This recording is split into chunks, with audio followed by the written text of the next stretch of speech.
We're going to turn to the French newspapers now, and Elena's with us here on set once again. The nuclear story is making its way to the front pages once again here in France. Hello, Stuart. It's back. Remember, we spent most of last week, or the papers did at any rate, talking about how the Socialists and the Greens couldn't agree on nuclear. Back on the front pages today, François has got nuclear politicians' nightmare, with several figures on the front page who've recently run into trouble over nuclear. Now, why is it on today's front pages? Well, it's because of this woman, Eva Joly, here on the front page of Le Figaro. She, of course, is the Greens' candidate for next year's presidential election, and she's really used this nuclear issue to lay into Socialist candidate François Hollande in an interview that's published today. She says that she herself has always made a point of standing up against entrenched interests. She, of course, became famous as a campaigning lawyer and judge, and she's making that contrast because François Hollande last week was accused of deliberately trying to cover up a paragraph of the text that he signed, the agreement with the Greens, in order to keep the nuclear company Areva happy. Now, she says the Socialists look like now they risk the suspicion of people thinking they're just the wood that the nuclear industry uses to make puppets out of.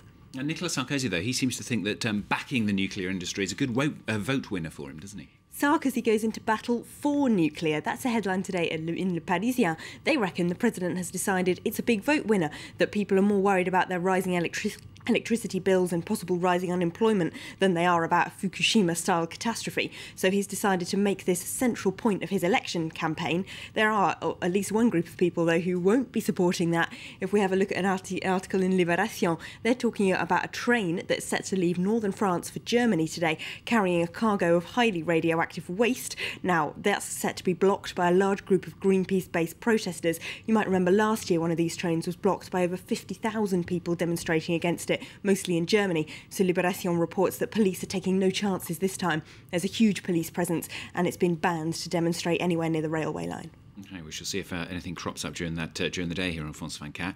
Meanwhile, the ruling UMP, they've launched their latest economic programme.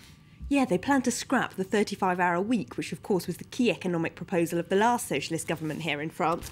Look at this front page here in Le Parisien. It kind of explains why they might want to scrap it. They say 35-hour week has caused chaos in hospitals. That's because medical staff, of course, work more than 45 hours. They get days off in lieu. They're allowed to accumulate those. And now they all have to be taken, the ones they've accumulated over the last 10 years, before the end of 2012. That's 2 million days, and there aren't enough staff to cover them all. If we have a look at the paper's cartoon, they've got a doctor telling Sarkozy, if the 35-hour week is causing chaos in hospitals, it could be fatal. And Sarkozy saying, well, we hope it is fatal. It might sort out pension policy. But a little bit more seriously, it is, of course, very dangerous if there aren't enough doctors in hospitals. Yes. Well pointed out, Elena. Now, a very sad day here in France yesterday, because actually one of France's favourite, the former, very much loved First Lady, Danielle Mitterrand, she died yesterday. Papers full of tributes. They absolutely are. Here she is on the front page of Libération, Danielle Mitterrand. Their editorial calls her the last link to a France that no longer exists. She was, of course, a resistance activist and later campaigned for lots of left-wing causes like more rights for asylum seekers, gay rights, environmental issues and so on. And they say she'll be much missed.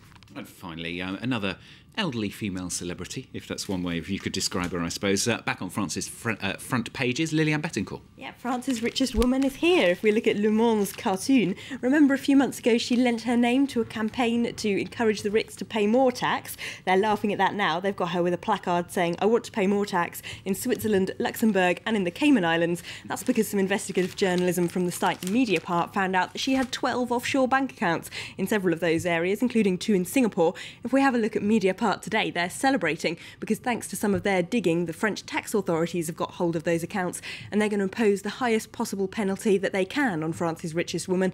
They're confiscating 40% of all the money that she hid there, and that adds up to 77.7 million euros for the taxman. Yeah, watch out. If you have an offshore bank account, Mediapart will catch you out. All right, Elena, thanks very much. That's Elena looking at the French newspapers today here on France 24.